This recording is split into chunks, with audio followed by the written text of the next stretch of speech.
Bienvenidos a la previa de la fecha 7 del campeonato de la Liga Profesional de Fútbol, la Liga del vigente campeón del mundo.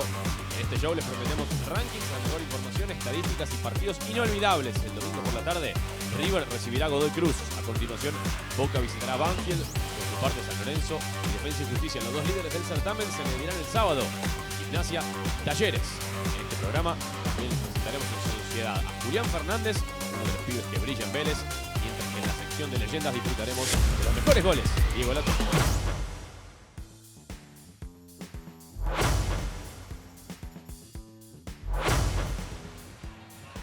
Tiempo de rankings, los 5 mejores goles de lujo del campeonato en la fecha 5. Comenzamos con el partido vibrante entre Platense y Talleres. Pero de todas maneras, pese a la derrota 4-2, el Calamar disfrutó este golazo de Nicolás Castro tras el centro de Juan Infante. En el puesto número 4 va a llegar la volea de Santiago Ascasíbar, lo que fue 1-1 entre Estudiantes y Sarmiento de Junín después del despeje de Juan Manuel Insaurralde. El aguerrido mediocampista sorprendió a Sebastián Mesa.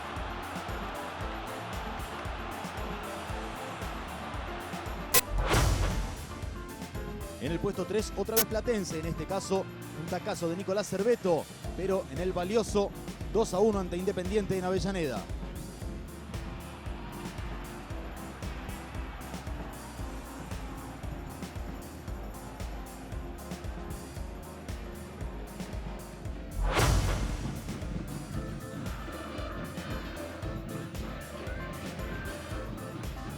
Todos los goles de Mateo Coronel son golazos y este no es la excepción.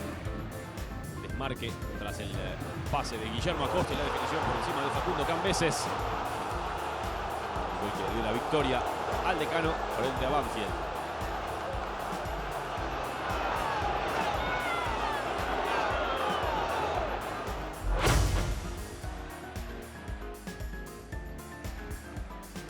El puesto 1 es para Gabriel Ábalos y este verdadero golazo construido de manera colectiva en Argentinos Juniors ante Belgrano por la fecha 4. La brillante ejecución del paraguayo es tras la asociación de dos uruguayos, Javier Cabrera y Alan Rodríguez, centro del ex Unión. Notable tijera recibimos de Gabriel Ábalos para que delire todo el estadio Diego Armando Maradona.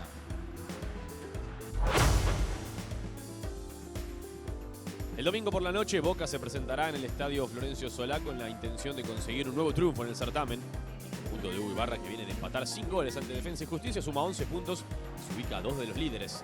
Luego de cumplir con una fecha de suspensión, Ezequiel Fernández ya está a disposición del entrenador y podría ingresar por Guillermo Paul Fernández.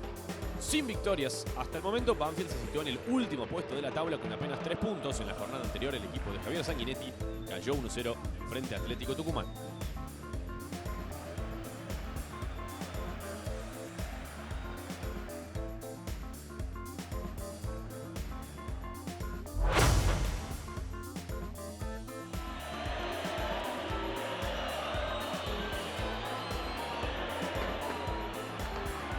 Será uno de los encuentros relevantes de la fecha 7, Banfield-Boca. Los invitamos a revivir el 24 de febrero de 1995. Boca, dirigido por Silvio Marzolini, ganaba 2-0 en el sur. Aquella noche hacía su debut el camerunés Alphonse Chamí, que llegaba procedente del Odense de Dinamarca. El minuto Boca se iba a poner en ventaja gracias al oportunismo de uno de sus grandes goleadores de la década, el uruguayo Sergio Martínez, Manteca Martínez, conectando el centro de Luis Alberto el Betito Carranza.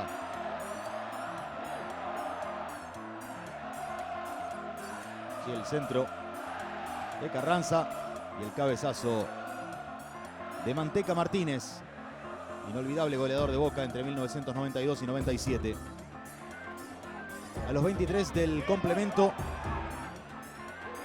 Martínez iba a recibir el pase de quien nombrábamos, Alphonse Chamí, camerunés, una gran asistencia, y el uruguayo iba a vencer a un arquero muy identificado con River, Ángel David Comiso.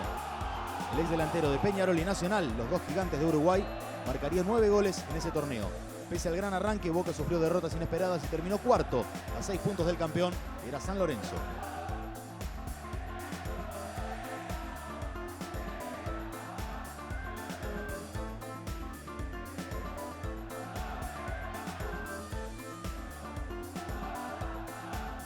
Sí, me estaban quedando las situaciones, no quería entrar la pelota. yo no me quería enloquecer, porque uno la verdad que pasan 2 o 3 partidos y se enloquece, pero me estaban quedando las pelotas cerca y uno creo que se tiene que poner loco cuando las pelotas pasan por ahí y uno no llega ni a tocarlas, pero eso quiere decir que uno siempre tiene que estar con confianza y esperar que en cualquier momento va a entrar.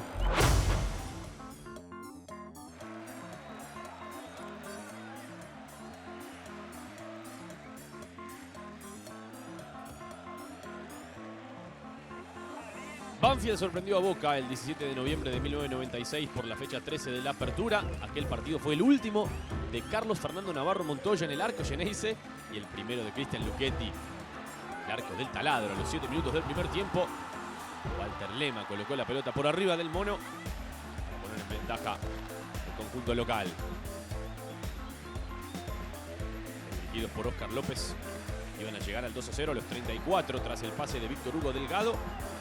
Y este potente remate paraguayo Guido Alvarenga.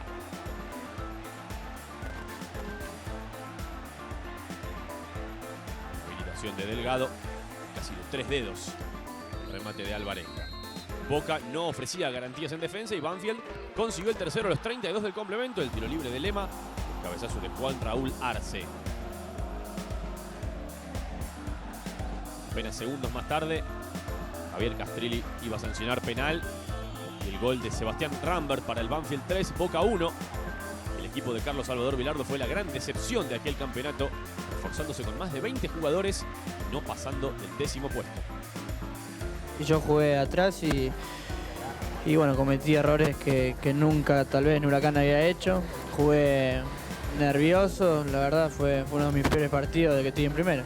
La gente tiene razón en enojarse porque viene a ver al equipo ganar y nosotros no ganamos. Banfield y Boca se enfrentaron 116 veces a nivel oficial. El Geneise ganó 69, el Taladro 23. Igualaron en 24 ocasiones. La máxima goleada en el Florencio Sola la consiguió Boca el 16 de septiembre de 2007. Ganó 6-0 con 4 goles de Martín Palermo.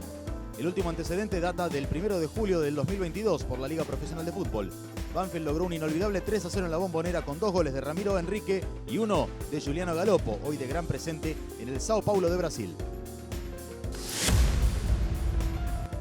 El valioso triunfo conseguido ante Lanús dejó a River en una posición expectante y solamente un punto lo separa de los líderes Defensa y Justicia y San Lorenzo. En ese contexto, el millonario ya se enfoca en el compromiso del próximo domingo a las 19:15 frente a Godoy Cruz en el Estadio Monumental. Para ese encuentro, Martín de Michelis ya podría contar con Matías Suárez y Emanuel Mamana. Por su parte, el equipo de Diego Flores llega en alza después de haber derrotado 2-0 a Racing en Mendoza con los goles de Tomás Konechny, Salomón Rodríguez.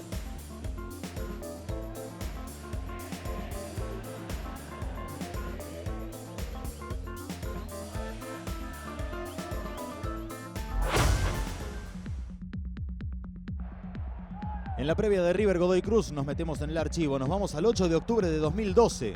El Millonario y el Tomba se veían en el Monumental. A los 8 del primer tiempo, un ex Godoy Cruz, justamente Martín Aguirre, abría la cuenta para los dirigidos por Matías Almeida. Torneo que River volvía a Primera División tras su paso por la B Nacional. Con un hombre que se había incorporado para esa campaña, Aguirre. 3 minutos después, una marca registrada. Leonardo Poncio, hoy parte de River desde un rol dirigencial, convirtió de tiro libre de larga distancia para ampliar la diferencia. Días después le haría un gol muy parecido a Boca en un superclásico. A los 16 del segundo tiempo, una buena apertura de Rogelio Funes Mori hacia la derecha y la corrida y definición de otro ex Godoy Cruz, Carlos Sánchez, que ponía las cosas 3-0 venciendo a Nelson Ibáñez. Por eso mismo no gritaba ese gol Carlos Sánchez, de gran pasado en el equipo mendocino. 2 minutos más tarde, Ibáñez inexplicablemente dejaba caer un centro enviado por Manuel Lanzini, que lo aprovechaba el uruguayo Rodrigo Mora. 4-0 para River. Se hacía todo cuesta abajo para el equipo de Almeida. Allí el error del arquero y Mora, que ponía el cuarto gol de la noche.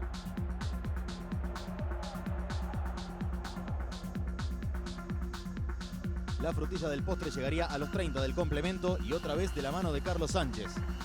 El uruguayo se iba a lucir con un verdadero golazo de emboquillada desde afuera del área, que definida de manera magistral ante Ibáñez. Contundente 5-0 de River sobre Godoy Cruz.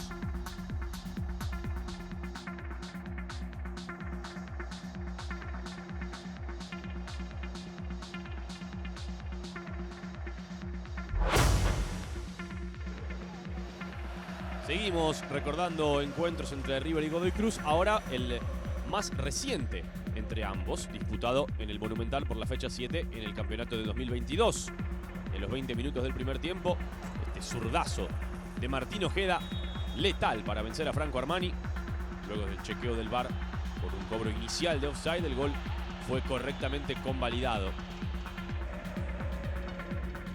Y el gol de Ojeda justamente fue un golpe de knockout para River, porque 2 minutos después, luego de una gran acción colectiva en la cual participaron Ezequiel Bullaude y el propio Ojeda, va a llegar la definición de Gonzalo Ábrego dentro del área, en lo que fue el primer partido sin Julián Álvarez ni Enzo Fernández para River, transferidos respectivamente a la Manchester City y el Benfica.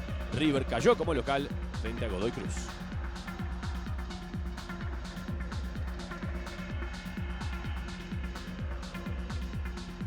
River y Godoy Cruz jugaron 21 veces en primera división. El millonario tiene una ventaja de un partido, 9-8.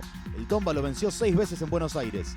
La primera vez fue en el Clausura 2007, con una victoria 1-0 con gol de Nicolás Olmedo en el final. River no le gana a Godoy Cruz como local desde el 22 de marzo del 2015. En aquella oportunidad el equipo que dirigía Marcelo Gallardo se impuso por 1-0 con un gol del colombiano Teófilo Gutiérrez. El sábado a partir de las 17 horas, San Lorenzo recibirá a Gimnasia, el nuevo gasómetro. Vamos al 27 de octubre de 1995 para repasar el duelo entre ambos por la fecha 12 del torneo Apertura. Cabe señalar que unos meses antes el Ciclón le había arrebatado el título al Lobo en la última fecha, por eso era un partido caliente que comenzaba con este golazo de Guillermo Barros Esqueloto a los 7 minutos del primer tiempo. Tremendo remate del mellizo, uno de los grandes ídolos en la historia del tripero. Y la visita estiró la ventaja a los 43 del complemento. Mario Saccone eludió al arquero venezolano Gilberto Angelucci de esta manera y definió casi sin oposición. El equipo de Héctor Beira no pudo repetir la campaña que había realizado en el Clausura y terminó quinto, mientras que los dirigidos por el eterno Carlos Timoteo Grigol culminaron en el puesto 15.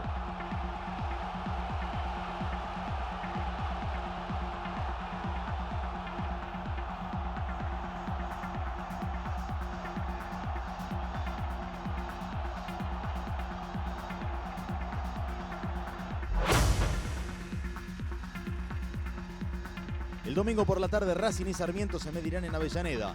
El equipo de Fernando Gago viene de caer en Mendoza ante Godoy Cruz y no quiere ceder más puntos. Retrocedemos al 18 de julio de 2015 para revivir la victoria de la Academia por la fecha 17 del campeonato. Abría la cuenta el equipo local a los 5 minutos tras el centro de Francisco Cerro y el anticipo con el pecho de Diego Milito, uno de los máximos ídolos en la historia de Racing. El anticipo de Milito y el 1-0. El 2-0 llegaría a los 34. Córner de Luciano Agüed, hoy jugador de Unión.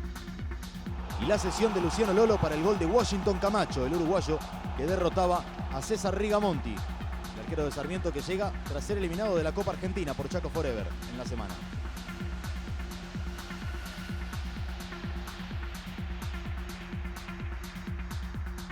En el cierre llegaría el descuento para Sarmiento de la mano de Tobías Figueroa, el delantero con pasado en Belgrano de Córdoba, que superaba a Sebastián Saja y descontaba para el equipo de la ciudad de Junín. El equipo de Coca, que había sido campeón un año atrás, se quedó con los 3 puntos.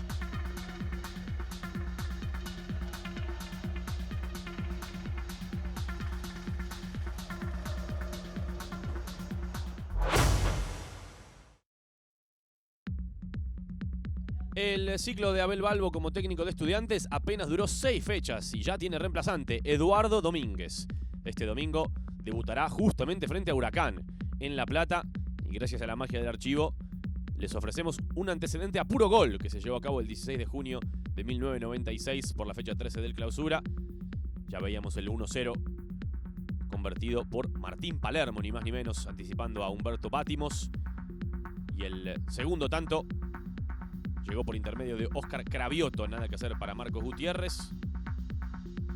Estudiantes, que tuvo una media hora inicial casi perfecta, logró el 3-0 a los 24 minutos, centro de Silvano Maciel, floja respuesta de Gutiérrez, toque de Palermo y definición de Córdoba. A los 15 del complemento, Maciel asistió a Palermo, sorprendentemente usando la camiseta número 7, para llegar así al 4-0 para los dirigidos por Daniel el profe Córdoba. 11 goles hizo Palermo en aquel certamen. Antonio Barijo, otro delantero que luego dejaría su sello con la camiseta de Boca, va a marcar el descuento para Huracán a los 25 minutos.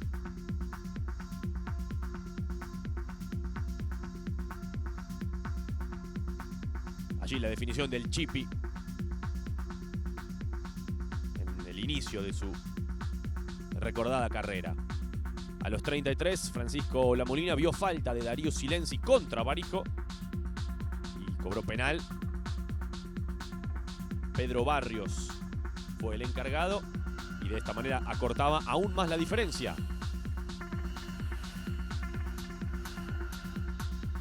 Pero 6 minutos más tarde, Walter Pelletti bajó a Martín Mazuco y el propio Maciel decoró el resultado de penal. Estudiantes 5, Huracán 2. El Pincha fue uno de los animadores del torneo, pero terminó en el 4º lugar a 6 de Vélez.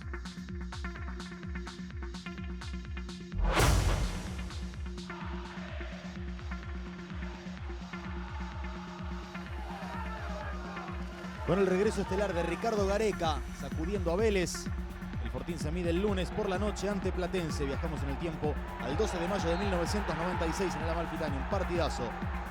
Primero, el agarrón sobre Fernando Pandolfi. El penal era cobrado por Javier Castrilli. El que definía era Roberto Trota, con el pie abierto, poniendo en ventaja al equipo que dirigía Carlos Bianchi. En esa clausura 96 iban 4 minutos de juego. Llegaría rápidamente el empate de Platense. Casi al instante, Marcelo Romagnoli desbordó por izquierda, el que definía era Adrián Coria. Y el centro, la definición de Coria, luego entrenador de las selecciones juveniles en Paraguay. La respuesta de Vélez llegaría rápidamente con el centro de Marcelo Gómez y el cabezazo al gol de Patricio Camps. Todo esto cuando todavía no habíamos llegado a los 10 minutos de juego. El José Amalfitani. Un mal pase de Hernán Maisterra derivó en el 3-1 de Vélez, tras la conducción de Marcelo Popeye Herrera. La intervención de José del Turo Flores y la definición de Herrera ante la salida de Luis Islas. El arquero de la selección argentina era derrotado.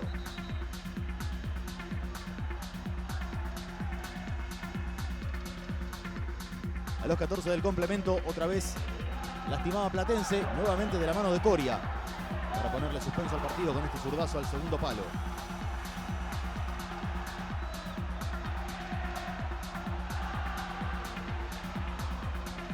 Tiene la entrada al área de Coria, un muy buen zurdazo. Pero por si fuera poco, Vélez quedaría en shock, porque llegaría el 3-3 a los 18. El tiro de Marcelo Carracedo rebotó en un defensor y Esteban Fuertes no dudó frente a José Luis Chilavert. De Carracedo y el gol del Vichy Fuertes, el gran pasado también en Racing y en River. Finalmente el último gol del partido llegaría de la misma manera que el primero, tras una sujeción de Fuertes a Mauricio Pellegrino. Nuevamente el penal que marcaba el Sheriff, como se lo apodaba Javier Castrilli, y nuevamente iba a ser Roberto Trota el que iba a marcar el 4-3 definitivo a los 22 del segundo tiempo. Triunfo clave del Fortín, que venía de ser campeón en la apertura y repetiría en ese torneo clausura. Sí, un partido bastante difícil. La verdad que cuando estábamos 2-1 con un hombre menos, ellos nos entraron a apretar, pudimos hacer el tercero para jugar un poco más tranquilo.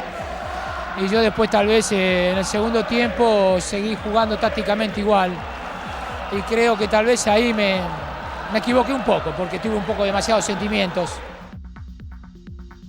La fecha 7 comenzará el viernes 10 de marzo con Barraca Central Independiente. El sábado se destacan San Lorenzo Gimnasia y Defensa y Justicia Talleres. El domingo tendremos muy buenos partidos. Racing recibe a Sarmiento, River recibe a Godoy Cruz, Estudiantes se mide ante Huracán y Banfield junto a Boca. El lunes la jornada se cierra con Colón Newell's y Vélez Platense.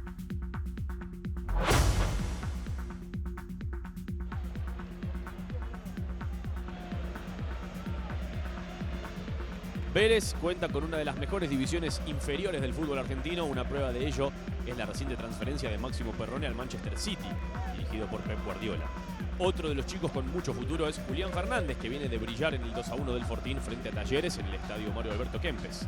Casualmente, Talleres es la víctima favorita del juvenil, que ya le había anotado por duplicado de los cordobeses en la serie de cuartos de final de la Copa Libertadores. Rápido, atrevido y gambeteador, Fernández posee una zurda muy difícil de descifrar. Con un puñado de partidos oficiales ya se convirtió en uno de los jugadores favoritos de la exigente hinchada de Vélez. Varios clubes de Europa iniciaron sondeos por Fernández, entre ellos el Villarreal de España, pero la dirigencia de Vélez anticipó que por ahora no se irá del país.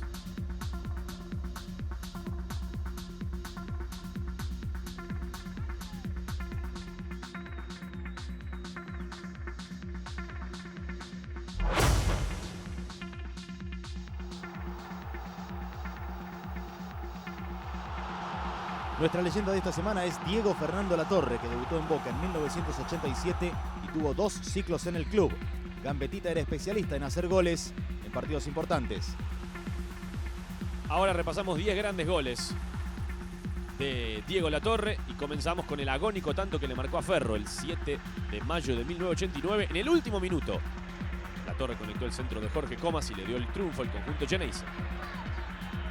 El 20 de noviembre de 1998, Racing goleó 3-0 a Vélez en el Amalfitani. El primer gol del equipo que en ese momento dirigía Ángel Capa sería esta gran acción individual de Latorre tras la asistencia de Pablo Besombe, gambeteando a José Luis Chilavert, uno de los grandes arqueros en el fútbol argentino en la década del 90. Del Vélez, que venía de ser campeón en el torneo de clausura anterior. Puesto 8, y nos vamos al 2 de junio de 1991, donde Boca logró un histórico 6-1 ante Racing en la Bombonera. Gabriel Batistuta hizo 3 goles y Latorre 2. Aquí se juntaron las dos figuras de aquel inolvidable equipo de Óscar Tavares. El arquero que sufrió esta goleada, nada más ni nada menos que Sergio Goycochea.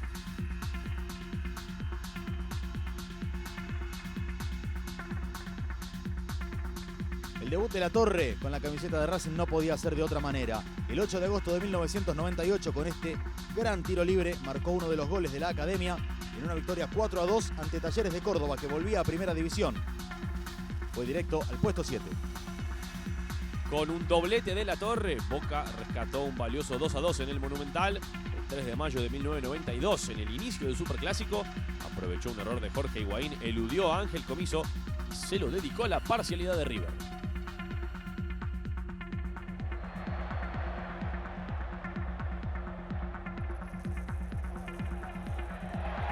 El 21 de septiembre de 1997, Boca le ganaría 2-1 a San Lorenzo. El último partido que jugó Diego Armando Maradona en la Bombonera. Toque del 10, asistencia de Diego Caña. Llegaría aquí el gol de Latorre, deshaciéndose de Federico Lusenhoff, marcando el gol.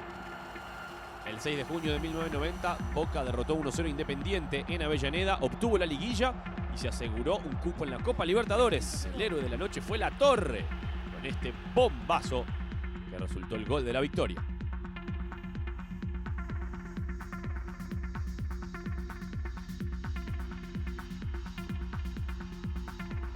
Llegamos al podio, 15 de abril de 1990, es la fecha en la que Boca goleaba 3-0 a Instituto de Córdoba. José Daniel Ponce y Claudio Itabel se asociaron en mitad de cancha. Latorre iniciaba una corrida excepcional que terminó en el segundo gol del equipo que dirigía Carlos Aymar. Y la reiteración a pura velocidad, Latorre encaminaba el gol.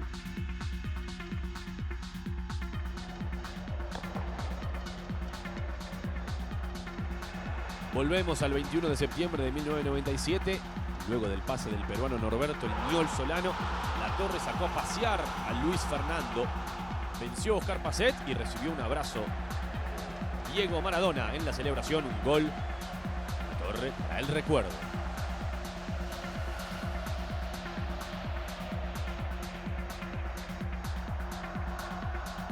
En el puesto número 1 nos quedamos con este gol que Latorre le marcó a River en el Superclásico disputado el 31 de marzo de 1991.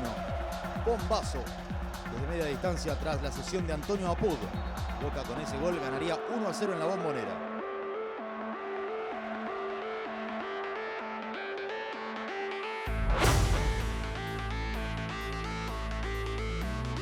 Y de esta manera cerramos el programa con la previa de la fecha 7 del campeonato de la Liga Profesional de Fútbol. Gracias por su compañía. Hasta la próxima.